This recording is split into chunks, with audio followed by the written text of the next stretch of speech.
जय हिंद साथियों। तो आज की क्लास में हम आरडब्ल्यू का जो 5 जनवरी को मिनी मॉक टेस्ट आया था दिल्ली पुलिस एचसीएम के लिए, ठीक है। तो उसमें जो जीएस के क्वेश्चन पूछे गए तो उनको हम फर्स्टली रिवाइज करेंगे, ठीक है, जिससे आपका एक अच्छे से रिवीजन हो जाएगा, ठीक है।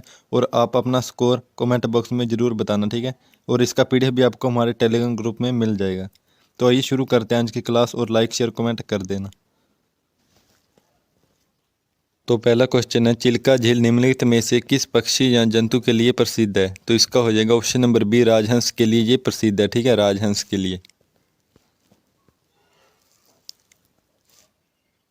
ये झील एशिया का सबसे बड़ा और विश्व का दूसरा सबसे बड़ा लैगून है। शीतकाल के दौरान भारतीय उपमहाद्वीप में प्रवासी पक्षियों राजहंस को आकर्षित करने वाला सबसे बड़ा मैदान होने के साथ ही यह पौधों और जानवरों की कई संकटग्रस्त प्रजातियों का निवास स्थान है, ठीक है।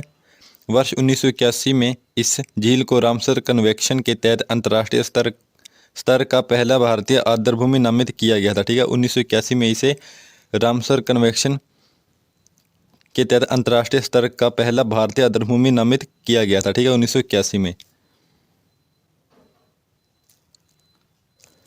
नेक्स्ट क्वेश्चन है, निम्नलिखित में से कौन ओलंपिक स्वर्ण पदक जीतने वाला पहला भारतीय एथलीट था? तो इसका हो जाएगा option number D, Abhinav Bindra, ठीक है, अभिनव बिंद्रा। ये ओलंपिक स्वर्ण पदक जीतने वाला पहला भारतीय एथलीट था, ठीक है, अभिनव बिंद्रा।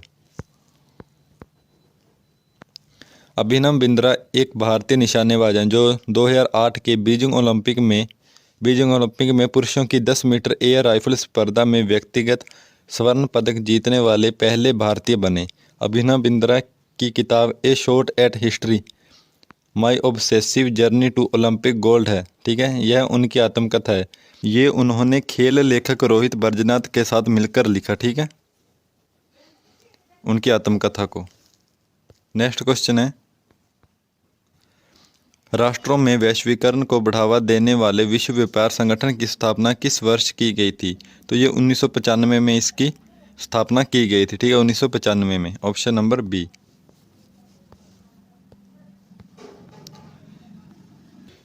विश्व व्यापार संगठन WTO की स्थापना 1 जनवरी 1995 को हुई थी। यह मराकेश समझौते के तहत स्थापित हुआ था और इसने टैरिफ और व्यापार पर सामान्य समझौते GATT का स्थान लिया, जो 1948 से प्रभावित था।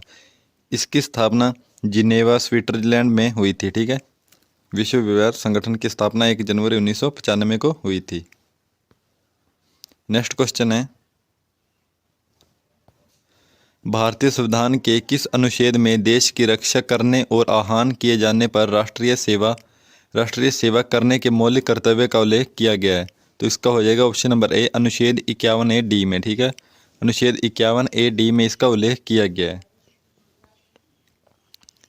भारतीय संविधान के अनुच्छेद 51A(d) में देश की रक्षा करने और आह्वान किए जाने पर राष्ट्रीय सेवा करने के मौलिक कर्तव्यों का उल्लेख किया गया है। भारतीय संविधान में 11 मौलिक कर्तव्य हैं और शुरू में 42वें संशोधन द्वारा 10 मौलिक कर्तव्य जोड़े गए थे, ठीक है, और बाद में 2002 के 86वें संशोधन द्वारा एक और कर्तव्य जोड़ा गया, ठीक है, जिससे कुल संख्या 11 हो गई।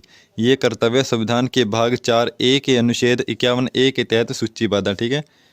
ये संविधान के भाग 4A में अनुच्छेद 51A के तहत सूचीबद्ध है मौलिक कर्तव्य। नेक्स्ट क्वेश्चन है,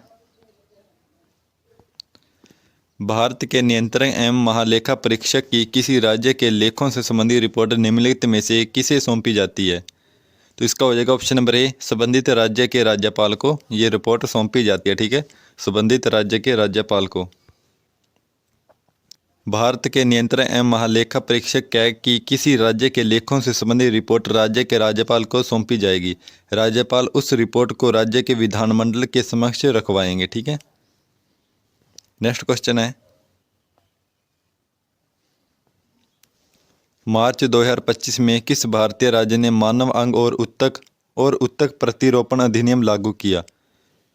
तो ये भारत के तेलंगाना राज्य ने शुरू किया, ठीक है, तेलंगाना ने मार्च 2025 में मानव अंग और उत्तक प्रतिरोपण अधिनियम। मार्च 2025 में तेलंगाना राज्य ने मानव अंग और उत्तक प्रतिरोपण अधिनियम लागू किया। और तेलंगाना ने अपने मौजूदा तेलंगाना मानव अंग प्रतिरोपण अधिनियम 1995 को निरस्त कर दिया और केंद्रीय मानव अंग और ऊतक प्रतिरोपण अधिनियम 1994 को इसके 2011 के संशोधनों को पूरी तरह से अपनाया जा सके। ठीक है, इसलिए उन्होंने अपने तेलंगाना मानव अंग प्रतिरोपण अधिनियम 1995 को निरस्त कर दिया था। ठीक है, नेक्स्ट क्वेश्चन है, मौर्य साम्राज्य में सिक्कों के निर्माण में किस धातु का व्यापक रूप से उपयोग किया जाता था? तो इसका हो जाएगा ऑप्शन नंबर सी, सिल्वर का। ठीक है, चांदी का उपयोग किया जाता है। ऑप्शन नंबर सी, चांदी का, मौर्य साम्राज्य में। ठीक है, सिक्कों के लिए मौर्य साम्राज्य में सिक्कों के निर्माण में चांदी धातु का व्यापक रूप से उपयोग किया जाता था। मौर्य साम्राज्य के संस्थापक चंद्रगुप्त मौर्य थे। ये लगभग 322 ईसा पूर्व में इसकी स्थापना की थी। ठीक है, उन्होंने गुरु चाणक्य की मदद से नंद राजवंश को हराकर मगध पर अधिकार किया और भारतीय उपमहाद्वीप के अधिकांश हिस्सों को एक साम्राज्य के तहत एकजुट किया। ठीक है,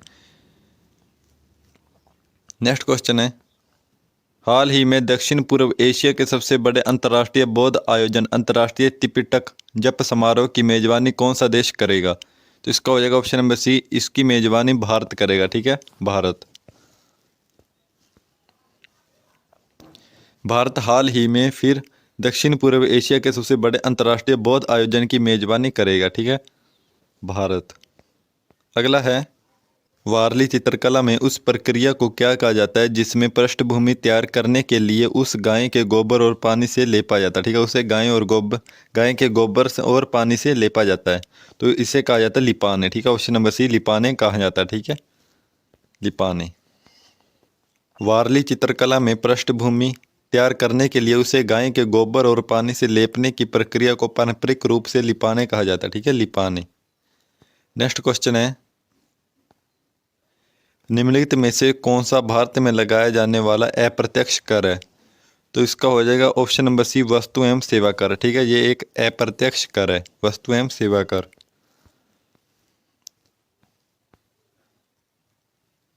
वस्तु एवं सेवा कर। ठीक है, जीएसटी को लागू करने के लिए संवैधानिक 122वां संविधान संशोधन विधेयक संक्षेप में सीएबी को संसद में पेश किया गया था और ये 3 अगस्त 2016 को राज्यसभा और 8 अगस्त 2016 को लोकसभा द्वारा पारित किया गया। ठीक है, ये 3 अगस्त 2016 को तो राज्यसभा में हुआ पारित और 8 अगस्त 2016 को ये लोकसभा से पारित किया गया। ठीक है, विधेयक। नेक्स्ट क्वेश्चन है,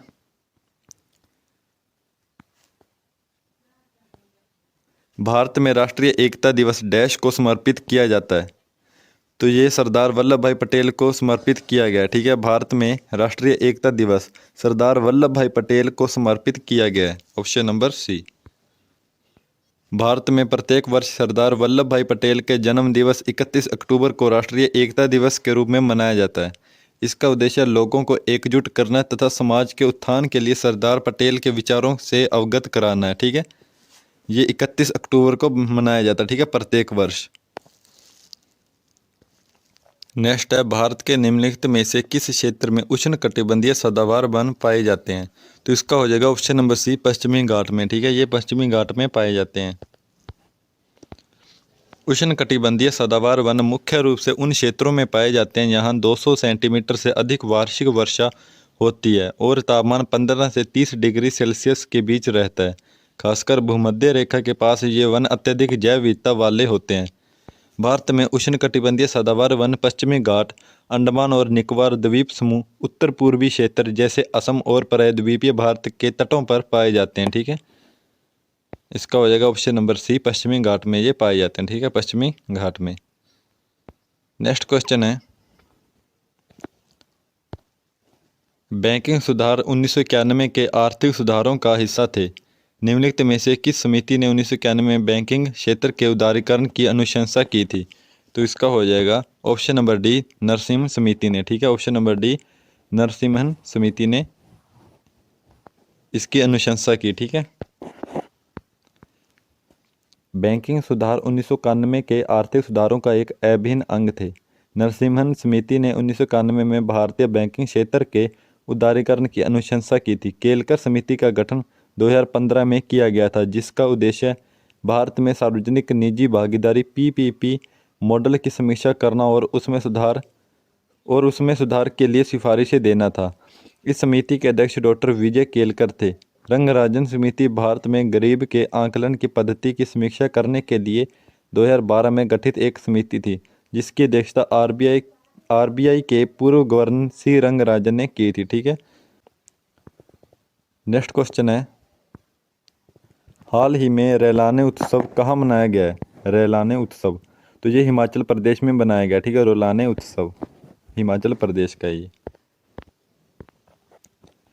हिमाचल प्रदेश के किन्नौर जिले में रोलाने उत्सव पौराणिक सोनी परियों का उत्सव है। इनके बारे में माना जाता है कि वे सर्दियों में ग्रामीणों की रक्षा करती हैं।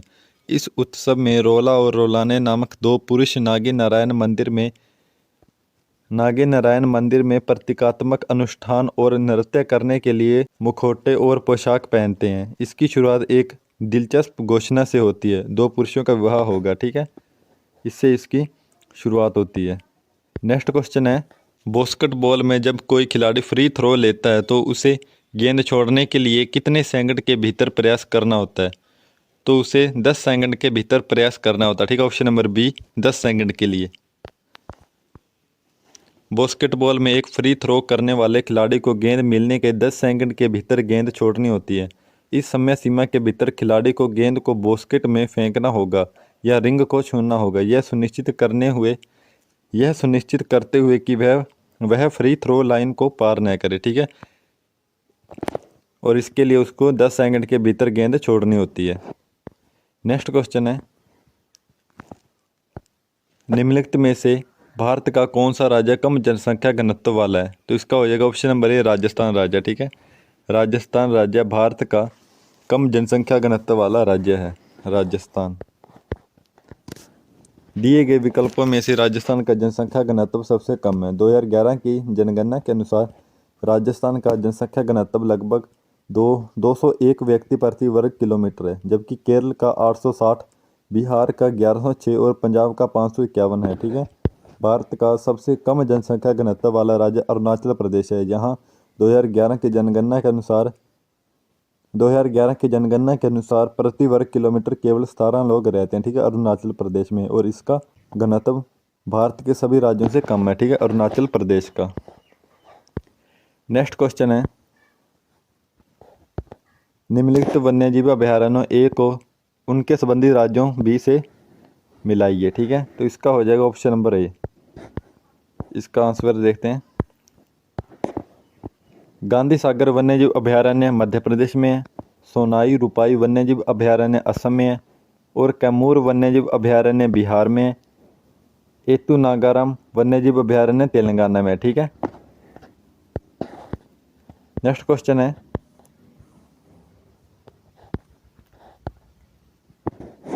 कौन से दो ब्रिक्स देश संयुक्त राष्ट्र सुरक्षा परिषद के स्थायी सदस्य हैं? तो इसका हो जाएगा ऑप्शन नंबर सी चीन और रूस। ठीक है, ये ब्रिक्स देश संयुक्त राष्ट्र सुरक्षा परिषद के स्थायी सदस्य हैं, चीन और रूस। संयुक्त राष्ट्र सुरक्षा परिषद के दो स्थायी सदस्य चीन और रूस हैं, जो ब्रिक्स देशों के सदस्य भी हैं। ब्रिक्स की स्थापना 2009 में हुई थी। ठीक है, इसकी स्थापना 2009 में हुई थी, जब यह एक संगठन के रूप में उभरा था, जिसमें शुरुआत में ब्राज़ील, रूस, भारत और चीन शामिल थे। 2010 में दक्षिण अफ्रीका इस समूह में शामिल हुआ। ठीक है, 2010 में दक्षिण अफ्रीका भी समूह में शामिल हुआ, जिसके बाद संगठन का नाम ब्रिक से बदलकर ब्रिक्स कर दिया गया। ठीक है, ब्राज़ील, रूस, भारत, चीन और दक्षिण अफ्रीका अब इसमें शामिल है। नेक्स्ट क्वेश्चन है, गल्फ द्वारा किस महासागर की तेज गर्म समुद्री धारा है? तो इसका हो जाएगा ऑप्शन नंबर बी अंटार्कटिक महासागर की। ठीक है, अंटार्कटिक महासागर की गर्म समुद्री धारा है। गल्फ धारा अंटार्कटिक महासागर की एक तेज गर्म समुद्री धारा है, जो मैक्सिको की खाड़ी से निकलती है और उत्तरी अमेरिका के पूर्वी तट से होते हुए उत्तर पूर्व की ओर बहती है। ठीक है, गल्फ धारा अंटार्कटिक महासागर की एक तेज गर्म समुद्री धारा है। नेक्स्ट क्वेश्चन है, और आज की क्लास का अंतिम क्वेश्चन है, राष्ट्रीय वायु गुणवत्ता सूचकांक AQI को डैश प्रदूषकों की संख्या का उपयोग करके मापा जाता है। तो इसे 8 प्रदूषकों की संख्या का उपयोग करके। ठीक है, ऑप्शन नंबर डी 8। और साथियों, ये थी हमारी आज की क्लास। तो लाइक शेयर कमेंट कर देना, और चैनल पर नए हैं तो चैनल को सब्सक्राइब कर देना, और आपका स्कोर भी कमेंट बॉक्स में ज़रूर बताना, ठीक है। तो मिलते हैं नेक्स्ट वीडियो में। जय हिंद, जय भारत।